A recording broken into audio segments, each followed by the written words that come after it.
Good morning, learners! Welcome to Valenzuela Live in Mapeh 7. Again, I am your nurse, Marie Antoinette Ganalon Soriano from Discipline of Village Big 9 National High School. Are you ready to be healthy? Then let's get it on. But before we start our discussion, here are some important reminders to keep in mind.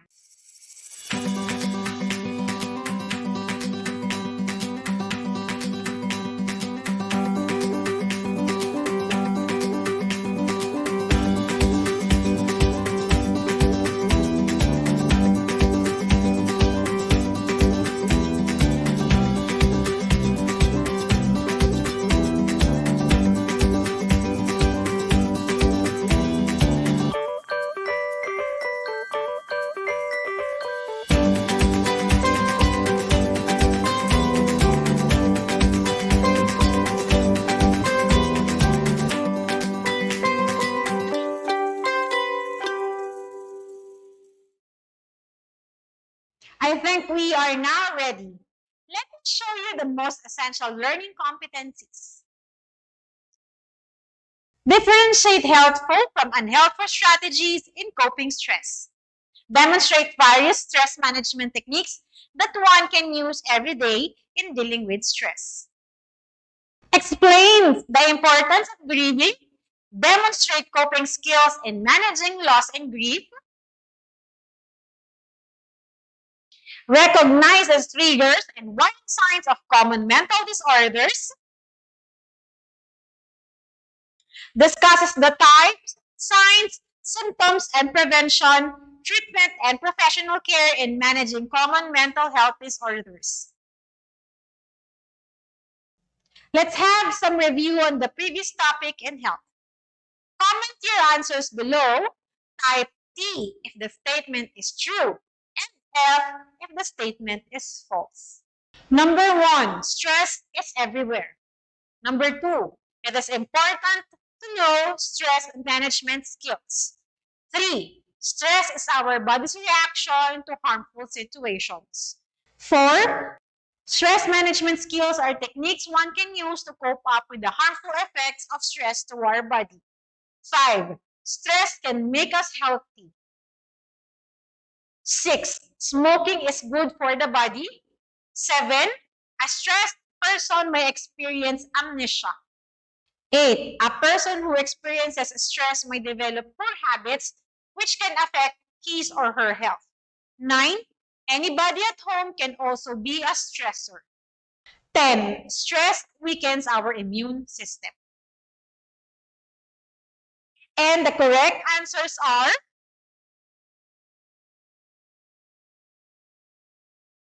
how many of you got the correct answers? Good job, learners. Last time, in health live streaming of Marie Ocampo of Dalandanan National High School, she focused on stress and strategies to cope with. Now, we will differentiate the healthy and unhealthy coping strategies. Problems are part of our lives. It can strengthen us or weaken us, depending on how we deal with them. And every person acts differently when beset with problems. These are the helpful and unhelpful coping strategies. These are the unhelpful coping strategies. Drug or alcohol use, overeating, delaying things to be done, sleeping too much or too little, social withdrawal, self-harm, and violence. These unhealthy strategies can relieve stress instantly. But as you practice them for a long period of time, they have harmful effects to your body. In terms of mental aspect, your brain may be damaged because of the alcohol or prohibited drug intake. As a result, you might experience memory lapse and develop difficulty focusing on things, which may lead to failure or finishing a side task or work in time. In terms of physical aspect, you may feel that your body becomes weaker and may eventually acquire illnesses, infections, or accidental injuries, either of which can even lead to death. For the healthy coping strategies, we have the exercise, talking about your problem, healthy eating, seeking professional help, relaxation techniques like deep breathing, listening to music or doing yoga, using social support, and problem-solving techniques. A healthy strategy in coping stress does not only cater to your body, but to your mind as well. For example, a nutritious diet can make your brain healthy. You will have the ability to think and focus properly and do your task on time. In terms of physical aspect, your body will become stronger and free from illnesses, which will lead to longer life, especially if accompanied with regular exercise. If your body and mind are healthy, you will be able to face any challenges and stress that you encounter in your daily living. Here are some stress management techniques you can use for daily living. There are times when we all experience feelings of stress or anxiety. In these moments, you can use your breath to help calm those feelings. Box breathing is a simple relaxation technique that can help you reset your breath and return to its normal rhythm. You can do it anywhere, anytime. Box breathing can help reduce stress and improve mood. It can also help with controlling and managing emotions. It's very easy to learn. Imagine breathing around a box. Inhale as you visualize going up one side of the box, gradually filling your lungs with air. When you reach the top, hold your breath for 1 to 5 seconds as you picture going across the top of the box. Exhale gradually as you imagine traveling down the other side of the box. Pause again for 1 to 5 seconds as you go along the bottom of the box. Then repeat. This can be done 7 to 10 times in a row, focusing on the breath. If you can do it sitting down with your feet grounded, that will help too. But really, it can be done anywhere. Box breathing has physiological and psychological benefits. Physiologically, it regulates breath, increases oxygen to the lungs, and can help reduce blood pressure and lower heart rate. Box breathing can help psychologically by providing focus to your breath and removing attention from the things that are causing feelings of stress and anxiety. The repetition of box breathing can also help reduce stress. So, in moments when feelings of stress and anxiety are overwhelming, remember box breathing and the power of your breath as a simple way to relax and breathe a bit easier.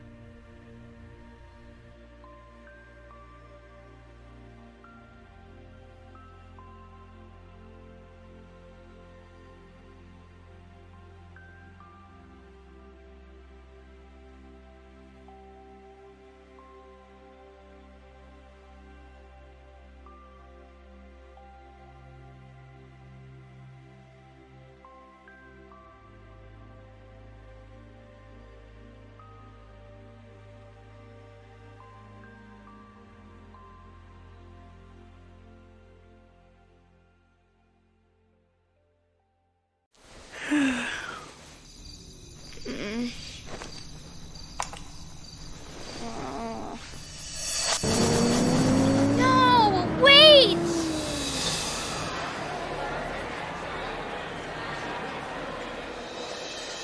Children feel anxiety just like adults, and anxiety can impact mood, behavior, sleep, and even health. I've practiced this. Children can learn simple strategies to calm their minds and bodies, like progressive muscle relaxation. Start by taking slow, deep breaths in through your nose and out through your mouth. Working down the body, slowly and progressively tense a muscle while you inhale.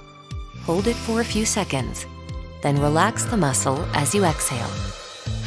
That's better. resilient children are better able to handle life's ups and downs. And teaching your child coping skills, like progressive muscle relaxation, is one of the many ways you can help. For more expert advice on raising resilient children, visit strongforlife.com. There are times when we all experience feelings of stress or anxiety. In these moments, you can use your breath to help calm those feelings. Box breathing is a simple relaxation technique that can help you reset your breath and return to its normal rhythm. You can do it anywhere, anytime. Box breathing can help reduce stress and improve mood. It can also help with controlling and managing emotions. It's very easy to learn. Imagine breathing around a box.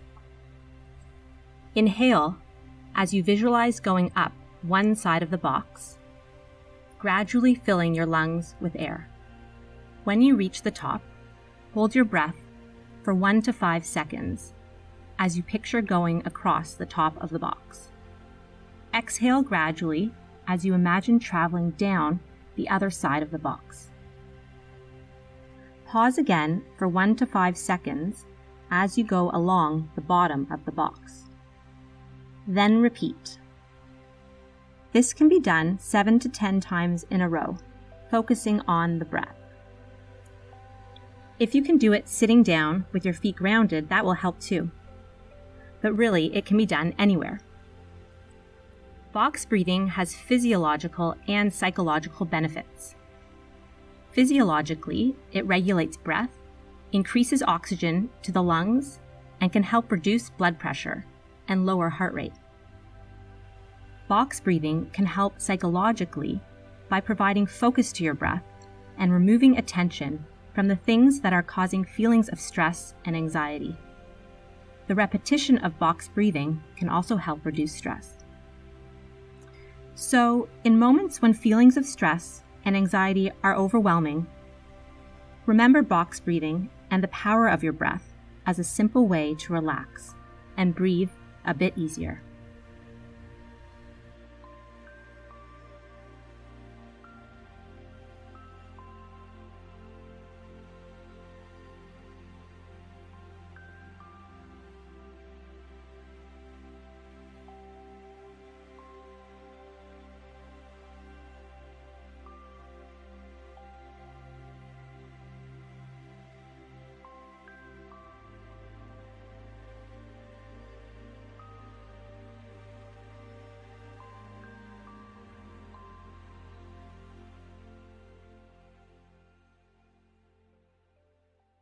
Let's now go on to our next topic, the importance of grieving. Let us first identify death. Death is a part of one's life. It refers to the end of the physical being of a person that is caused by an illness, aging, or an accident. It is irreversible and we must accept it. Loss. It occurs when someone dies or life situation change or end. It is defined as having something or someone leave or be taken away from you. Grief. It refers to the social suffering caused by a loss, disaster, or misfortune. It is a feeling of extreme sadness. Grieving is normal, natural, and healthy response to loss. Grief or grieving is the result of death or loss. It is when something is gone or can be a decline in money. It is important to grieve because it is also a way to release the stress. Releasing bad stress from the body through different actions such as crying may result in an ease of feeling. Grieving may also be considered as a sign of a capability of a person to heal and move on. People may also grieve after experiencing earthquakes, typhoons, tsunamis, storm surges, and other natural disasters. These people may have lost their properties and other important things needed for everyday life. Others grieve for a misfortune such as losing any valuable material. Getting robbed or failure in an examination. People may also suffer from experiences such as separation from friends and conflict with others. There are stages of grieving. In 1969, a psychiatrist, Elizabeth Kubler-Ross, introduced what became known as the 5 stages of grief. These stages of grief were based on her studies of the feelings of patients facing terminal illnesses. But many people have generalized them to other types of negative life changes and losses, such as the death of loved one or a breakup. The first stage is denial. When we lost someone or something important to us, it is natural to reject the idea that it could be true. In turn, we may isolate ourselves to avoid reminders of the truth. Others who wish to comfort us may only make us hurt more while we are still coming to terms with the loss. The second stage is anger. When it is no longer possible to live in denial, it is common to become frustrated and angry. We might feel like something extremely unfair has happened to us and wonder what we did to deserve it. The next stage is bargaining. In this stage, we might somehow seek to change the circumstances of situation causing their grief. For example, a religious person whose loved one is dying might seek to negotiate with God to keep the person alive. Bargaining may help the grieving person cope by allowing them a sense of control in the face of helplessness. The fourth stage is depression. In this stage, we feel the full weight of our sadness over the loss. Feeling extremely down in the wake of loss is normal. However, it is important to be aware that the clinical depression is different from grief, and they are treated differently by mental health professionals. The last stage of grieving is acceptance. Accepting a loss does not necessarily mean the person is no longer grieving. In fact, many grief experts says that grief can continue for a lifetime after a major loss, and coping with the loss only becomes easier over time. Waves of grief can be triggered by reminders of the loss long after it has happened and long after the person has accepted it. If you are experiencing any of these emotions following a loss, it may help to know that your reaction is natural and that you will heal in time. While grieving over a certain loss is just a part of life, there are ways to help cope with the pain. Come to terms with your grief. Find a way to pick up the pieces and move on with your life. Here are the steps on how to deal with grieving process. First, acknowledge your pain. Second, accept the grief can trigger many different and unexpected emotions. Third, understand that your grieving process will be unique to you. Fourth, seek out face-to-face support from people who care about you. 5, support yourself emotionally by taking care of yourself physically. 6, recognize the difference between grief and depression. Let us now move on to our next topic, which is the mental disorders. Mental disorder is a disorder or disease that disrupts thinking, feeling, moods, and behaviors and impair daily functioning. This disorder may be caused by prolonged stress and mental emotional suffering due to various triggers. Now, triggers are events, conditions, or situations that may activate a person's tendency to experience symptoms of mental disorders.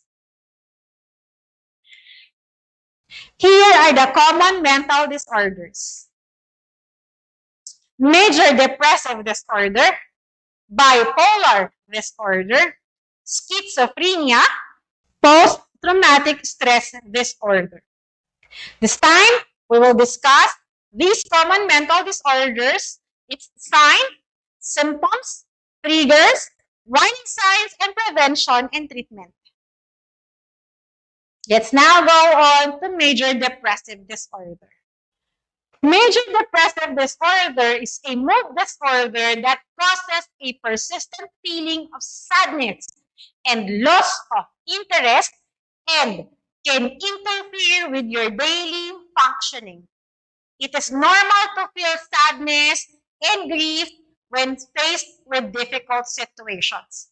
However, a person may develop a major depressive disorder when depression is on a daily basis.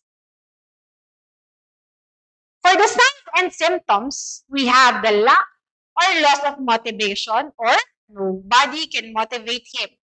Lack or loss of energy, or he is feeling tired even he never do things. Slow to react.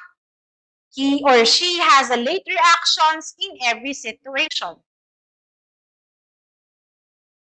Loss of appetite, or a failure to eat regularly, or maybe excessive gain or easy to become slim or become fat. Withdrawal from others or feeling alone, or they want to be alone and they don't want to talk to others. Let's now go on to the bipolar disorder. This is also called as manic depressive disorder. It is a form of depression characterized by alternating mania and depression. A person who experiences this disorder may at times feel very happy and elated, and then at an instant may feel utmost sadness and despair. For the signs and symptoms, we have the rapid speech and racing thoughts. They have a quick changes of mind. Difficulty in decision making. They can't make decision easily. Recklessness and impulsiveness. They are doing things without care. Agitation, or they are disturbed. Difficulty in concentrating. They cannot concentrate on what he or she do. Let's now go on to schizophrenia. A person with this illness may experience hallucinations or feelings of being detached and away from reality. He or she may lose the functions of the sense organs and thinks and imagines very differently than of a normal person. For its signs and symptoms, we have neglect personal hygiene, disorganized thinking or speech. They are hearing voices. They have exceptional ability or fame, and inappropriate or bizarre posture. For the last mental disorder, we have the post-traumatic stress disorder. A person may have this disorder when he or she experienced a traumatic situation, such as being abused, raped, or involved in an accident. For the signs and symptoms, being spaced out or tulala, extreme sadness or frustrations, irritability, avoidance to people, or isolation. For the warning signs of these mental disorders, we have feeling sad or down, excessive fears or worries, extreme mood changes, significant tiredness, problems sleeping, and suicidal thinking. Knowing these warning signs can help you determine if you need to speak to a professional. For many people, getting an accurate diagnosis is the first step in treatment plan. For the triggers, we have the childhood abuse, trauma or neglect, social isolation, experiencing discrimination, poverty or death, and bereavement, or losing someone close on you. For the prevention, There is no sure way to prevent mental illness. However, if you have a mental illness, taking steps to control stress, to increase your resilience, and to boost low self-esteem may help you keep your symptoms under control. Follow these steps. Pay attention to warning signs, get routine medical care, get help when you need it, and take good care of yourself. It is important to remember that mental disorders are diagnosed. Only professional physicians may determine the illness being experienced by an individual. Furthermore, it is also needed to note that the symptoms of the disorders should be prolonged and repeated. Not because a person experiences one or two of the symptoms at one time, it does not mean that he or she is already diagnosed with that illness.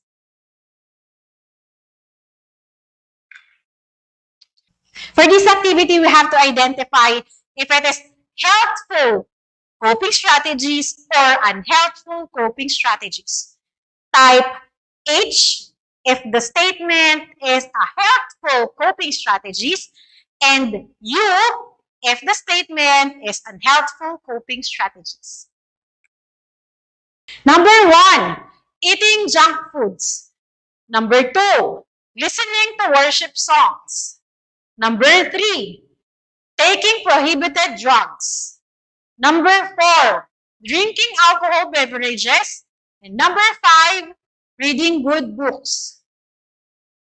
Number 6, attending Zumba class. Number 7, watching Netflix overnight. Number 8, talking to a friend. Number 9, sleeping too much. And number 10, jogging every morning.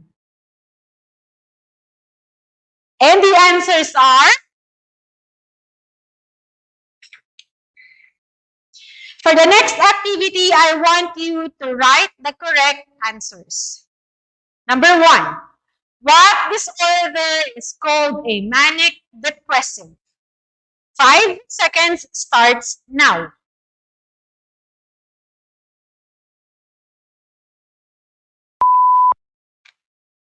And the answer is letter A.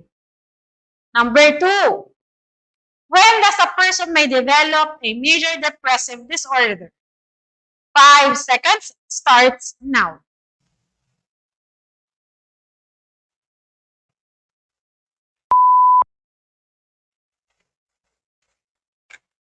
And the answer is letter B.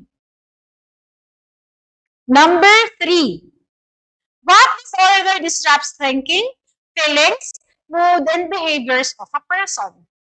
5 seconds starts now.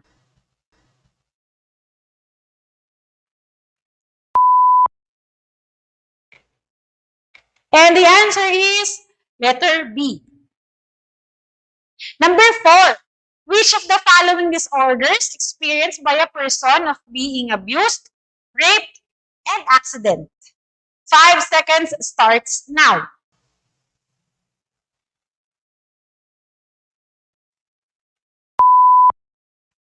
And the answer is letter C. Number 5, what situation may activate a person's tendency to experience symptoms of a mental disorder? 5 seconds starts now.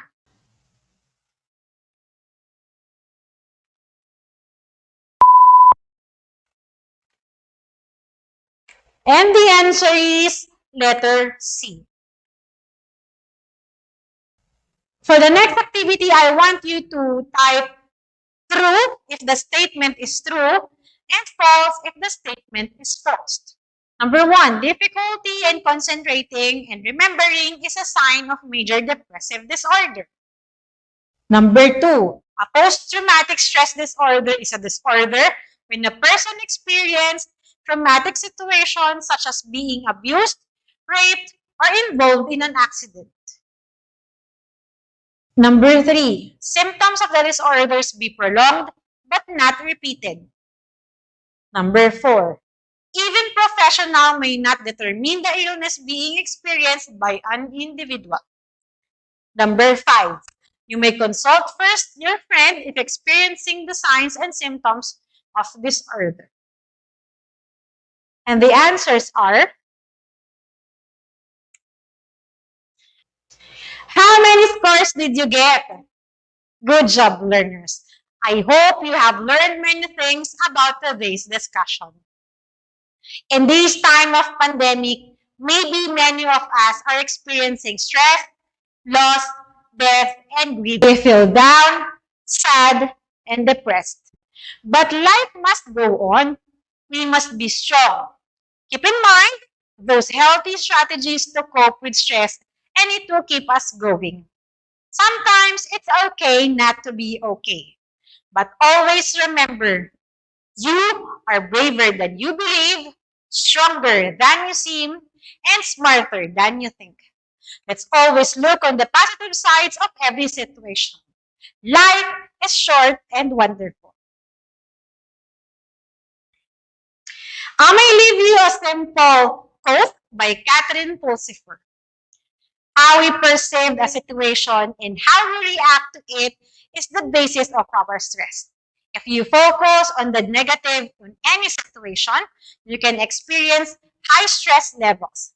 However, if you try and see the good in the situation, your stress levels will greatly diminish. And that's all for today. Thank you for listening and spending your precious time with me.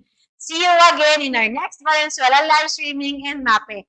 Again, I am your nurse, Marie Antoinette Benalon Serviano from Disciplina Village Dignain National Hospital. As all, stay safe and be healthy. Goodbye.